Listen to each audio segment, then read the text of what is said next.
Tshisekedi est-il réellement un antipatriote? Est-ce que Tshisekedi a carrément vendu l'Est de la République démocratique du Congo à Kagame? Félix Tshisekedi a-t-il abandonné plus de 120 localités entre les mains de l'armée rwandaise? Y a-t-il un deal entre Félix Tshisekedi et Paul Kagame? Est-ce que le complot pour la balkanisation de la République démocratique du Congo est-il en marche? Est-il aussi l'œuvre de Félix Tshisekedi? Voilà des questions qui seront passées au peigne fin au cours de cette émission. Cela est lié intimement à la conférence de presse que Martin Fayoulou, le président de l'ECID, vient de tenir à Bruxelles, en Belgique, aujourd'hui. Nous allons parler de toutes ces questions-là, mais revenir aussi sur cette émission qui continue à susciter des réactions dans l'opinion. Je parle bien entendu de l'émission de Jean-Pierre Bemba, passé sur Top Congo. Il a parlé là de l'argent que l'État congolais avait décidé de donner à l'Église catholique. Réponse du berger à la bergère. L'Église catholique est montée au créneau aujourd'hui pour dire en quelque sorte que Jean-Pierre Bemba a menti. Voilà, on parlera de ça aussi dans cette émission. Alors, pour la première fois, je dois le dire, j'ai le plaisir, le réel plaisir de recevoir dans cette émission un éminent journaliste. Il est spécialiste des questions politiques. Il s'appelle bien Pascal Owenje. Monsieur Pascal Owenje, bienvenue. Merci beaucoup, Kankou. Permettez que je vous appelle par votre nom, oui, que par les prénoms. J'aime ça. Parce que là, je rentre dans la culture africaine, la culture congolaise, pour vous identifier effectivement. Pourquoi? Parce qu'en même temps, vous avez aligné une question en rapport avec le Rwanda. Il ne faudrait pas que les gens vous confondent. Et alors, par son nom, on établit directement vos origines. Alors, pour ça, je vous remercie pour m'avoir invité, partager, en tout cas, sur les points que vous avez estimé important qu'on apporte une certaine lumière. Merci beaucoup pour cette invitation. Je crois que l'exercice sera dans le sens, bien entendu, d'aider la population à pouvoir comprendre effectivement est-ce que les arguments avancés par exemple, Martin Fayoulou, sont-ils pertinents, sont-ils vrais, sont-ils faux? Mais substantiellement, je vais simplement dire que la subjectivité ne peut pas être une caractéristique d'un scientifique, moins encore d'un vrai politique. Alors, et surtout lorsqu'on est dans les domaines politiques, parler de la subjectivité, ça peut être aussi un point de vue orienté. Hein. On va le voir tout à l'heure. Alors, Fayoulou continue à tenir ses discours. Ça fait quelques jours qu'il parle, qu'il défend cette thèse de la vente du pays par Tshisekedi à Paul Kagame. Et il l'a dit encore aujourd'hui à Bruxelles. Suivons d'abord cet extrait-là, et puis nous allons revenir sur ces plateaux. Tshisekedi, c'est un antipatriotique. Antipatriote. Pourquoi j'ai dit ça? Il a vendu le pays à Kagame. Et j'aimerais qu'il vienne ici devant vous, devant moi, qu'il me dise le contraire. Tshisekedi a fait venir Kagame 2 fois à Kinshasa. Où les gens disent Fayoulou, Yona Nyoboya Kagame. C'est lui qui a fait chanter ça à ses sympathisants et à ses militants. Aujourd'hui, plus de 120 localités du Nord Kivu, est-ce qu'il les a abandonnés? Comment est-ce que Tshisekedi, tout l'argent qu'il dépense pour les voyages, même l'argent qu'il dépense, l'argent de l'État pour faire la propagande du changement de la Constitution, pourquoi il ne donne pas ça aux militaires congolais? Pourquoi il n'achète pas des armes? Pourquoi, s'il pense que les militaires congolais aujourd'hui ne sont pas suffisamment rodés, ce que je ne crois pas, pourquoi il n'emploie pas une armée d'un pays frère, ami, pour combattre contre l'armée rwandaise contre le M23. C'est pour ça que je dis qu'il est un antipatriote. Pourquoi il laisse à Bunagana les enfants aujourd'hui apprendre le Kinyarwanda? Pourquoi? Pourquoi il a abandonné toutes ces contrées qui sont prises par le Rwanda? Donc, qui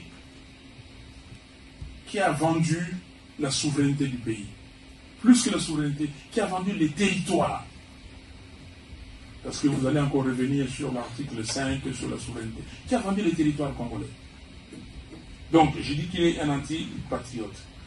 Et je termine en disant qu'il est un incompétent et un assoiffé d'argent.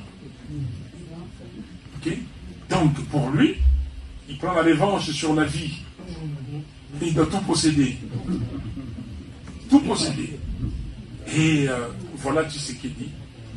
Et nous disons que non, chers frères et sœurs, messieurs, mesdames, et les journalistes, et nous devons arrêter Tshisekedi dans cette entreprise. Il ne passera pas. Il ne faut pas que ça vienne à l'esprit de quelqu'un que Tshisekedi peut battre le peuple congolais demain. Vous avez suivi là Martin Fayoulou, Pascal Wende, c'est clair aujourd'hui.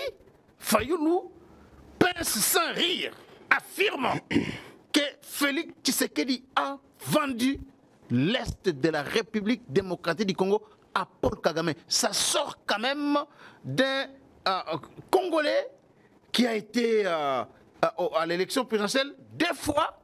C'est un acteur politique majeur dans notre pays. Pensez-vous qu'un homme comme Fayoulou là peut tenir un tel discours pour amuser la galerie, où il peut avoir des informations vraies qui les poussent à faire de telles affirmations? Je suis très déçu. Très déçu parce que je les connais. Ah bon? Très déçu parce que nous avons beaucoup collaboré. Très déçu parce que sur cette question de l'Est, avec lui, on a été autant de fois sur un même plateau. Très déçu parce que les arguments qu'il tenait hier ne sont pas les mêmes aujourd'hui. La question de l'Est, elle ne commence pas aujourd'hui. La question de l'Est est partie du génocide rwandais en 1994. 94, comme nous quand les les Hutus, qui ont été supposés comme les responsables du génocide, entrent en République démocratique du Congo avec armes et bagages, et le problème a commencé là. Et il s'est accentué lorsque l'AFDEL entre avec Mouzé Laurent Désiré Kabila. Ils entrent, l'autre prétexte au-delà du combat politique pour avoir le pouvoir ici, était en même temps de combattre les FDLR. Et ils sont entrés jusqu'à Kinshasa avec intention d'avoir l'absolu pouvoir. Ils ne l'ont pas eu. Le problème va continuer. Et ce ne sera pas, on ne va pas s'écarter d'ailleurs de la mort même de Mouzé Laurent Désiré Kabila, parce qu'ils étaient toujours à la quête d'avoir l'absolu pouvoir. On va continuer, nous allons nous retrouver à Sun City, après la mort de Mouzé. À Sun City, on aura et les Rwandais et les Congolais. Nous allons échanger, on va faire des concessions. Et c'est la problématique d'ailleurs de la constitution que nous avons aujourd'hui. Je crois que vous avez aligné la question, nous allons l'aborder. On revient juste après les élections de 2006. Ils vont encore prendre les armes. Et cette fois-là, c'est le CNDP. Nous arrivons... Il là, c'est qui? Les Congolais ou les Rwandais? Ah, c'est les Rwandais. Ils prennent les armes. Le 23 mars 2009, nous signons l'accord, sinon le gouvernement à l'époque signe l'accord avec le CNDP. Quand vous lisez ces accords, c'est le problème que nous avons même maintenant. Première disposition, il faut maintenant le retour des réfugiés congolais qui seraient au Rwanda. Deuxième, il faut l'intégration militaire des CNDP dans notre corps militaire. 3, il faut l'intégration politique dans nos institutions. Et 4, il faut la création d'un espace commerciable à l'Est. Nous allons évoluer. Nous aurons les élections de 2011. Juste après les élections, ils prennent encore les armes. pour réclamer l'application de l'accord signé le 23 mars 2009, ils se disent nous sommes le mouvement M23. 23, c'est référence du jour de l'accord qui a été signé 23 mars. le 23, en 2009. Et là aussi, nous allons discuter avec eux pendant longtemps à Kampala. Un draft a été pondu. Vous parlez de Kampala? Je parle de Kampala finalement. 2013, un draft a été pondu. Quand vous lisez le draft, c'est pratiquement la copie de ce qu'a été les 3 déclarations à Nairobi. Et dans ce draft-là, il a été prévu que l'accord soit signé le 11 novembre 2013. Mais lorsqu'on a vu un mouvement de gagner le M23, et voilà pourquoi on va suspendre la signature. Mais on va nous contraindre, après avoir déjà gagné le M23, on va se retrouver le 12 décembre 2013 à Nairobi pour signer les 3 déclarations. Le gouvernement de la République, représenté par Raymond Tshibanda, le M23 et le facilitateur qui était le président ougandais devant le secrétaire général des Nations Unies, Ban Ki-moon. Il y avait aussi le Crispus Kiyonga, qui était le délégué de Museveni. Les mêmes dispositions vont revenir là aussi. Le problème, ce n'est pas aujourd'hui. Le M23, ce n'est pas une création actuelle. S'il faut analyser les différentes déclarations de Paul Kagame, premier prétexte, ce qui se passe en RDC, c'est un problème congolo-congolais. Deuxième prétexte, ce qui se passe en RDC, c'est le problème de la mauvaise gestion. Troisième prétexte, ce qui se passe en RDC, c'est parce que la RDC ne désarme pas l'FDLR qui insécurise le Rwanda. Quatrième prétexte, il faut le retour de 100 000 Congolais Tutsis qui sont au Rwanda, qui ont fui leurs terres, qui veulent maintenant rentrer. Et moi, pour Kagame, je n'ai rien à voir avec ça. Ce sont eux qui, en tout cas, se battent pour leur pays. Que Martin Fayulu comprenne. Et même sixième, le problème des terres, Kagame l'avait dit au Bénin. Je continue. Même la conquête des espaces en même temps. Vous avez raison. Et lorsqu'on se retrouve dernièrement ici, les discussions qui continuent d'ailleurs, même si j'ai suivi le ministre des Affaires étrangères rwandais dire que, en tout cas, on ne peut signer l'accord que si le gouvernement congolais, la République démocratique du Congo, alors échange avec le M23. C'est un argument qu'il avance par la suite. Mais au moins, à Luanda, et le gouvernement, et les Rwandais, le Congo et le Rwanda se sont acceptés sur certains préalables. Le Rwanda dit, vous le gouvernement congolais, vous devez désarmer les FDLR. C'est là que Pascal, je ne suis pas d'accord. Parce que j'estime que les FDLR, s'ils existent, ils ne sont plus offensifs, ils ne sont plus dangereux. Et d'ailleurs, je n'ai jamais entendu une quelconque incursion militaire sur le Rwanda par les FDLR. Mais le gouvernement, à travers la ministre des Affaires étrangères, a accepté cela. En contrepartie, le Rwanda accepte aussi retirer ses militaires du sol congolais. C'est là que ça devient sérieux. Mais le Rwanda qui, comme je vous ai dit, a poussé beaucoup de prétextes. C'est pas moi, ce n'est pas moi, ce n'est pas moi. Comment aujourd'hui le Rwanda accepte de retirer ses militaires du sol congolais? Donc, c'est une affirmation tacite de la présence militaire rwandaise sur le sol congolais. Mais c'est un secret de Polichinelle. Ça s'appelle l'agression. Mais c'est un secret de Polichinelle. Kagame l'a toujours reconnu. Aujourd'hui, ce n'est pas un secret. Où serait le problème de Tshisekedi? Parce que ça n'a pas commencé aujourd'hui. J'ai essayé de vous brosser très rapidement d'où provient le problème et pour le situer au temps actuel. Au contraire, Tshisekedi se bat bec et ongle chaque jour. Et j'ai suivi les propos. Le président Martin Fayulu dit Tshisekedi a abandonné les 120 villages à l'Est. Mais c'est grave pour un homme politique de tenir de tels propos. Et pourtant, nous savons que nos frères et sœurs militaires sont au front, se battent chaque jour. Et vous aviez suivi. Je suis en train de démontrer à qui veut me comprendre, qu'ils me comprennent, qu'il y a un effort aujourd'hui sérieux fourni par nos militaires sur terrain, où visiblement, ils gagnent les espaces. Nous devrions plutôt les encourager que les décourager par de tels propos. L'armée gagne les espaces, ça va. Et le M23 tente de jauger la capacité de militaires congolais à pouvoir résister. Plus précisément à Lubero. À Butembo, d'ailleurs, ils tentent à voir le centre Butembo, mais ça ne passe pas.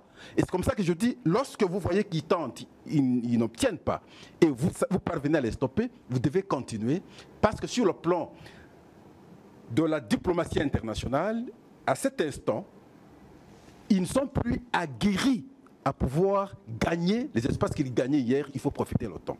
Mais répondez d'abord à ma question. Vous avez dit que vous êtes très déçu, mais ma question est celle-ci, avant que vous continuiez. Est-ce que vous pensez que quelqu'un comme Fayoulou peut affirmer des choses aussi graves comme ça sans qu'il n'ait aucun élément sur lequel il se base? Mais c'est comme ça qu'au début, je vous ai parlé de la politique subjective. Quel est l'élément, vous aviez suivi le point de presse, quel est l'élément tangible sur lequel il s'est basé pour argumenter? Je vous ai parlé de 120 villages. Il dit encore pourquoi il n'achète pas les armes. Voilà. C'est une question importante qu'il a posée. Hein? Il ne passe que son temps dans des voyages et tout ça. Il a même dit que Tshisekedi a acheté des villas, beaucoup de maisons à Dubaï, Bruxelles, Paris, un peu partout, mais il ne s'occupe pas de l'armée. Acheter une maison pour un chef de l'État, ça ne peut pas être une question de... C'est honteux même. Mais la question fondamentale, c'est lorsqu'il dit on n'achète pas les armes. Mais les militaires qui sont au front, là, ils ont quoi? Ils sont avec quoi? Et pourquoi le M23 ne parvient pas à prendre Goma si on n'a pas des armes? Ce n'est pas intelligent, de mon point de vue. Deuxièmement, il dit, pourquoi ne pas chercher les militaires d'un pays frère? Oui, faire recours à un pays qui peut nous venir en aide. D'un côté, il ne veut pas qu'on ait de relations avec beaucoup d'autres pays. C'est une contradiction terrible. Mais qu'est-ce qui empêcherait alors les gouvernements de Kinshasa, par exemple, de nouer des accords militaires avec l'Angola ou n'importe quel autre pays, l'Égypte, pour venir au pays en aide afin de bouter dehors l'ennemi? Vous regardez la question de l'Est avec un regard simple ou simpliste, vous ne comprendrez rien. Vous savez que le Rwanda a développé une stratégie forte après le génocide rwandais. Il a responsabilisé les Français, il a responsabilisé les Américains, il a responsabilisé l'ONU, qui sont eux les responsables du génocide. Après le génocide, le courant ne passait pas très bien avec la France, moins encore avec les États-Unis. Lorsque cet argument, ce discours a été en tout cas propagé, et vous allez vous rendre compte que la France a changé, les États-Unis ont changé. Et le Rwanda a profité de cela pour maintenant avoir une certaine autorité sur la RDC.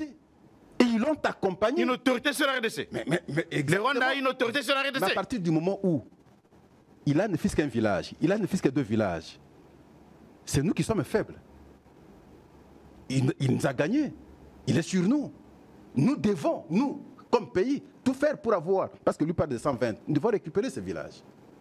C'est ça, ce qui a été à la base. Et la France et les États-Unis, même l'ONU aujourd'hui, accompagnent le Rwanda simplement parce qu'on a su construire le discours après le génocide. Ce n'est pas que le Rwanda est fort, mais il est accompagné par ces gens. Simplement ça, il n'y a pas autre chose. Même les multinationales, parce que, vous savez, ils sont aussi protégés par leurs États. Entre autres ici, je cite bien la France, la Grande-Bretagne, les États-Unis. C'est cela la réalité. Tshisekedi ne sait que payer le prix du passé, mal négocié, peut-être. Parce que quand vous prenez les accords, comme je vous ai dit ici, tout sauf accepter d'apposer la signature sur de tels textes. Mais maintenant, au lieu qu'on s'agglutine autour du président pour qu'il ait ne fût-ce que le courage, la détermination. Et d'ailleurs, je vais vous le dire, il est le seul président au monde qui puisse regarder son homologue et tenir des propos tels qu'il continue à le dire aujourd'hui. Vous êtes agresseur, c'est un assassin, c'est un ceci. Mais c'est exceptionnel à travers le monde. Même le conflit qui est en Ukraine aujourd'hui, vous n'attendez pas le président ukrainien tenir de tels propos contre Poutine. Mais chez nous, c'est extraordinaire. Il s'expose comme vous n'avez pas l'idée. C'est une détermination terrible qui mérite un accompagnement de la nation. Mais en même temps, des propos, parce qu'il y a des postures politiques mal négociées, des postures politiques mal tempérées. Et c'est comme ça que je parlais de la subjectivité. Et voilà, on se permet de tenir... Mais Fayoulou, parce que vous avez dit, vous le disiez ici, peut-être en demi-mot, Fayoulou a voulu un dialogue pour créer la cohésion nationale afin de soutenir Félix Tshisekedi qui fait face à l'ennemi. Tshisekedi a refusé. Est-ce que cela ne peut pas carrément les pousser à dire donc cet homme est complice avec ce qui se passe à l'Est? C'est pas une contradiction. C'est pas une contradiction. C'est lui que vous condamnez, mais vous voulez en même temps le soutenir.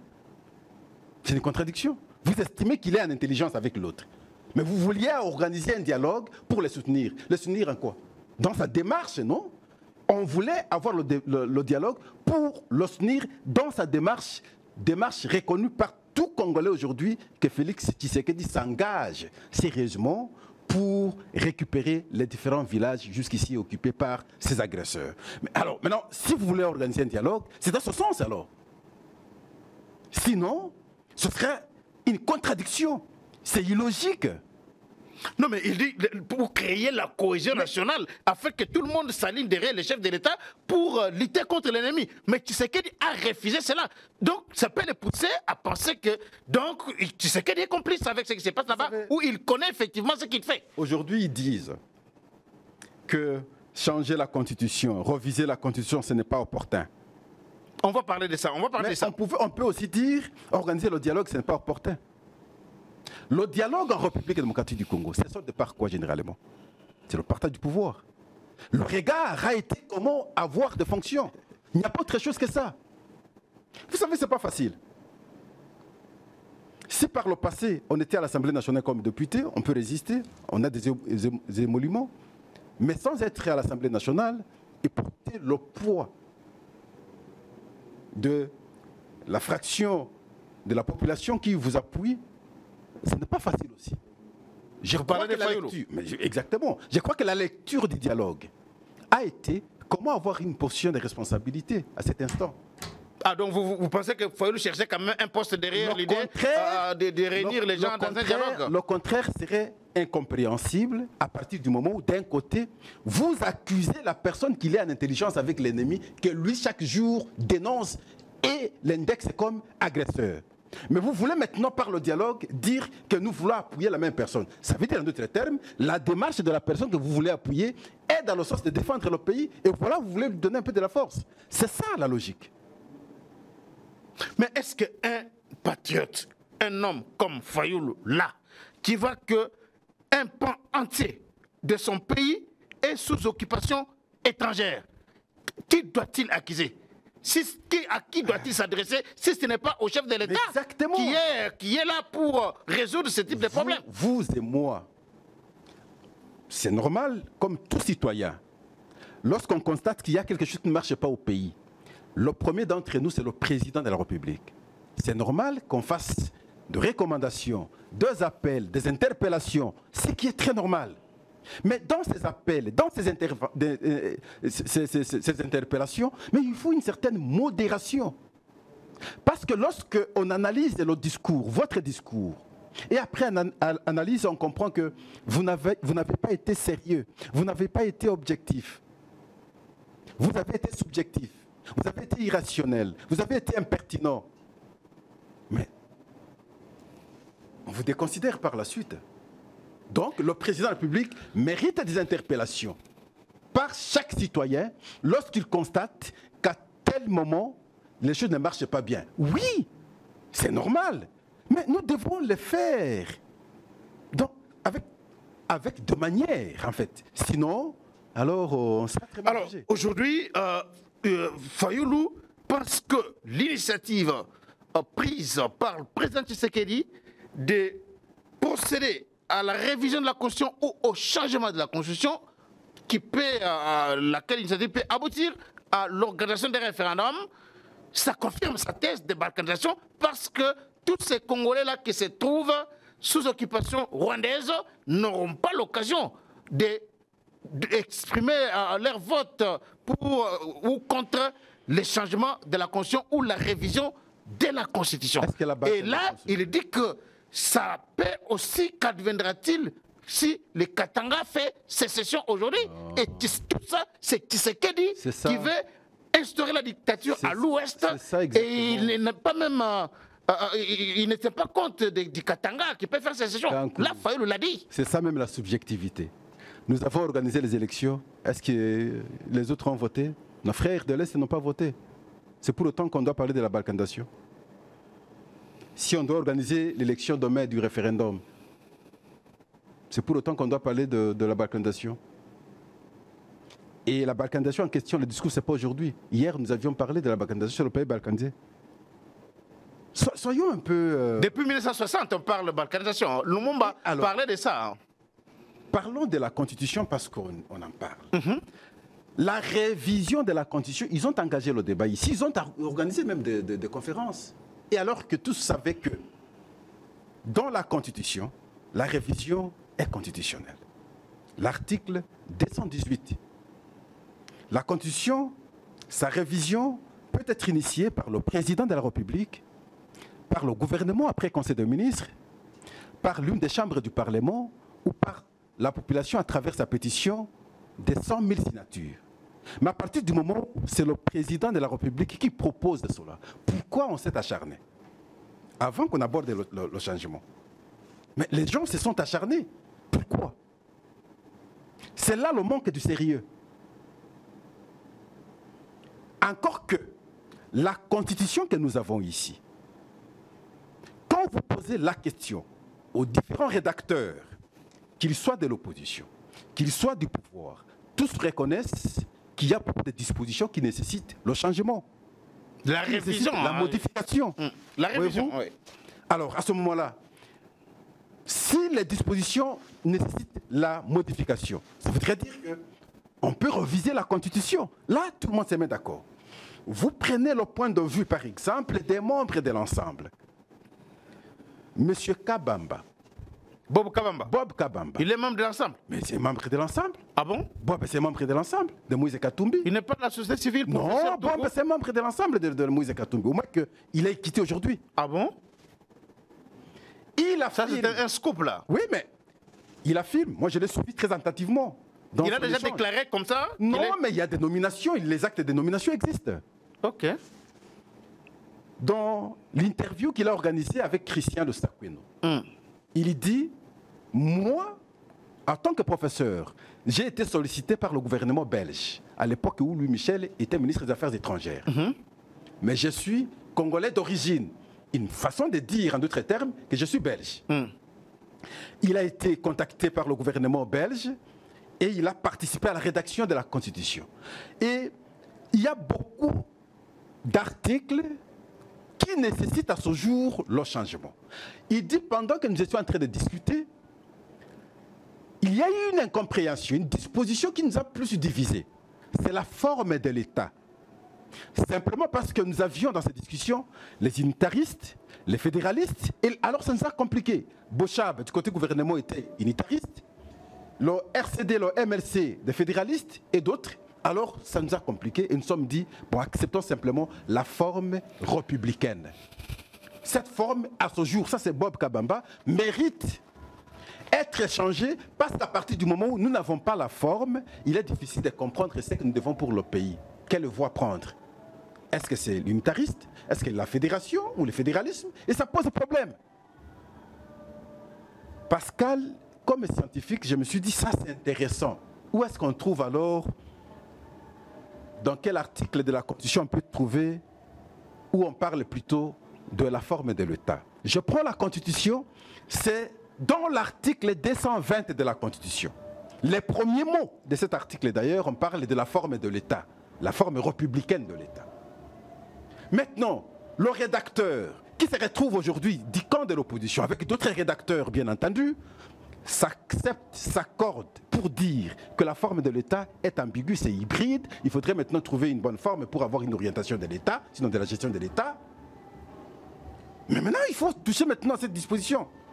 220. Or, L'article 220, c'est un article intangible, c'est un article verrouillé. Qu'est-ce qu'on fait? Pour verrouiller, pour toucher à cette disposition, il faut aller encore auprès de la population. Voilà pourquoi il devient important, de mon point de vue personnel, que quand on avance la thèse du changement de la Constitution, mais c'est avec raison, parce que cet article, qui en fait, sinon cette disposition, qui en fait nécessite le changement, se retrouve dans l'article intangible, se retrouve dans l'article verrouillé, et donc... Mais on peut toucher juste... on peut glisser quelques phrases dans cet article-là, et toutes les autres matières restent. Vous ne pouvez pas... Kabila l'avait touché en 2011. Vous ne pouvez pas les toucher par la révision de la Constitution. Mais Kabila avait touché à l'article 220 en 2011. On a fraudé, c'est une fraude. On est resté dans la même, avec la même Constitution, on n'a pas changé la Constitution.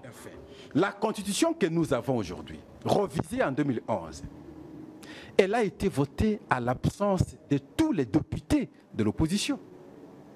Tous les députés avec claqué la porte étaient sortis. Martin Fayoulou était sorti. Délice Sanga était sorti. Tout le monde de l'opposition était sorti à son temps. Mais je ne peux pas comprendre. Les mêmes qui ont claqué la porte hier, et il y a eu bagarre à son temps dans la salle du Congrès, entre la majorité et l'opposition. Mais maintenant, vous qui vous opposiez hier, comment vous devez être les premiers aujourd'hui à défendre la Constitution que vous vous êtes opposés hier?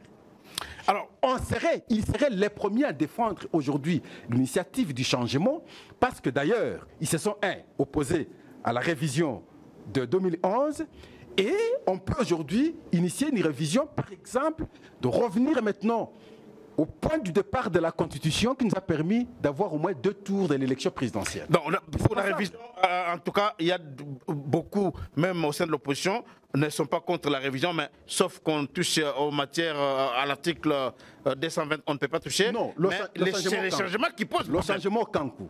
Est-ce qu'il est interdit de changer la Constitution? Ça, c'est un autre débat. On va aborder les deuxièmes sujets de l'émission. Qui doit apprécier l'opportunité? C'est le gestionnaire. Et d'où il tire ce pouvoir d'apprécier? C'est dans l'article 69 de la Constitution. Il a toutes les responsabilités en tant que garant.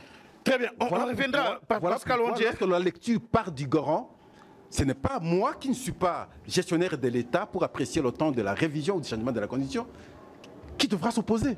Alors, merci beaucoup Pascal. On aura le temps d'entrer en détail par rapport à certains aspects de cette Constitution, si vous en avez vraiment des matières. Mais revenons, abordons le deuxième sujet, c'est la conférence, qu'est-ce que je dis, l'émission que Christian Lusakun a pu faire avec Jean-Pierre Bemba. Jean-Pierre Bemba a parlé de l'Église catholique. Il a qualifié les prêtres catholiques parce que c'est dès qu'il s'agissait des politiciens en robe.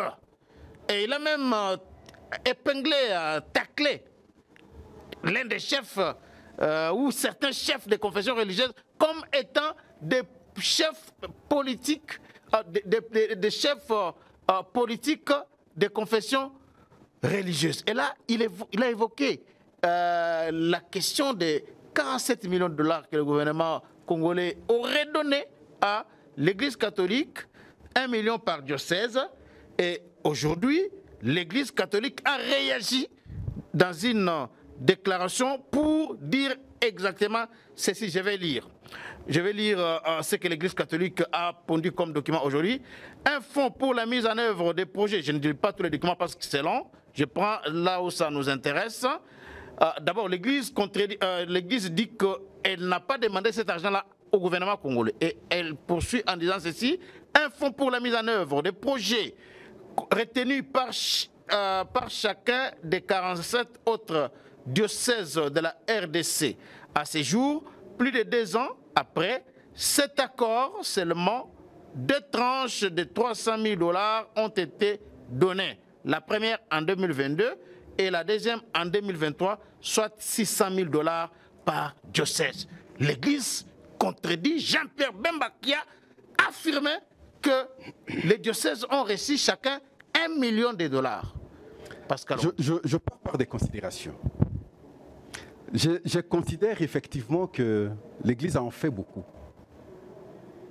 c'est bon, parce que on doit parler également du social. C'est vrai que dans les diocèses, les prêtres vivent, sinon les évêques vivent avec la population, ils voient la pauvreté, et c'est normal, lorsqu'ils interviennent, ils peuvent glisser un mot, mais que ça ne soit pas à chaque homélie, à chaque intervention. Et vous sentez que c'est comme si on s'acharnait contre quelque chose. Et là, l'Église, je pense, en fait beaucoup. Deuxième considération.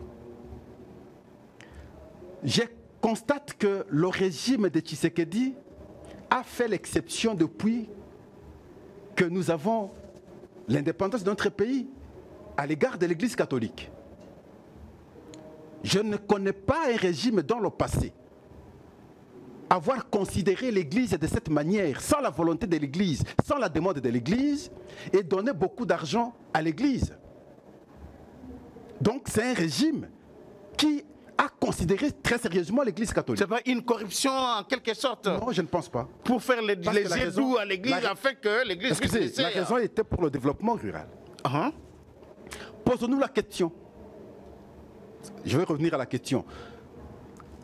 L'Église affirme effectivement que chaque diocèse a reçu au moins 600 000 $ américains. Mais on n'a pas contredit... C'est pas 1 million, c'est pas 1 million. On n'a pas contredit Jean-Pierre Bemba. Au contraire, ils ont confirmé ce que Jean-Pierre Bemba a dit, bien qu'il ait parlé d'1 million. Mais vous avez déjà reçu 600 000 $ américains par diocèse. Ce qui restait, c'est 400 000. Mais c'est déjà beaucoup d'argent déjà reçu. Je pense que l'Église serait reconnaissante. Mais nous devons par la suite nous poser la question. De l'argent reçu, chaque diocèse a reçu 600 000 $ américains. Quel est le travail qu'on peut exhiber aujourd'hui à la face du monde? Le travail. De l'argent reçu, chaque diocèse a pu faire ça pour l'intérêt de la même population que les évêques, chaque matin, à chaque discours, prétendent défendre, tout en acculant le régime qui a donné l'argent. J'en connais quelque chose. Vous me regardez là, je proviens de quelque part. C'est là ma famille en fait. Ma famille religieuse. Je proviens de là. Je prends le cas de mon diocèse, le diocèse de Kolé, dans le Sankourou. Mais les prêtres souffrent très sérieusement. Il n'y a pas les traces de 600 000 $ là-bas. À cause de qui? De leurs prélats. Pas simplement celui qui est aujourd'hui là. Tous les évêques qui sont passés ont mis les prêtres dans des conditions de précarité terribles. Là, ils sont bien. Les prêtres ont quitté même le diocèse. Mes amis de la promotion, nombreux, ne veulent même pas rentrer au diocèse, simplement parce que les conditions sont difficiles. Est-ce que la gestion est bonne cette fois-là? Voilà. Dans les paroisses ici, je ne veux pas citer certaines paroisses où il y a des écoles, mais les détournements et des détournements par les prêtres qui ne sont jamais sanctionnés. Je peux vous citer beaucoup d'écoles. Des détournements? Des détournements des frais scolaires par les prêtres qui ne sont pas sanctionnés. Est-ce que c'est une bonne gestion? Ce n'est pas aussi un bon exemple, hélas, malheureusement. Et donc, substantiellement, je comprends que, on n'a pas contredit Jean-Pierre Bemba. Effectivement, chaque diocèse, il faut le dire maintenant, à travers le pays, a reçu au moins 600 000 $ américains du gouvernement actuel, enfin, du régime actuel. 2, ce régime a pu donner beaucoup d'argent à l'Église catholique, chose qui n'a jamais été faite dans le passé. Et 4, je considère que dans l'ère homélie, ils en font beaucoup. Ce n'est pas mal de dénoncer ce qui ne marche pas, j'encourage d'ailleurs, mais l'excès n'affiche plus une bonne image pour l'Église. Merci beaucoup, Pascal Ondié. Vraiment, ça a été un plaisir de vous recevoir. On aborderait une question importante aussi par rapport aux peines de mort. On aura le temps d'en parler. En tout cas, cette émission est la vôtre. C'est vraiment, cette émission est la vôtre. On aura le temps de parler de ça très très prochainement. Merci beaucoup à vous tous qui nous avez suivis. Abonnez-vous massivement sur GCR Congo Télévision, votre chaîne. Aimez aussi cette émission. Partagez-la dans vos groupes WhatsApp partout à travers le monde où vous vous trouvez. Nous allons nous retrouver dans quelques heures dans les magazines les peuples gagnent toujours. Mais demain, nous aurons un numéro spécial de les débats congolais. Merci. À la prochaine.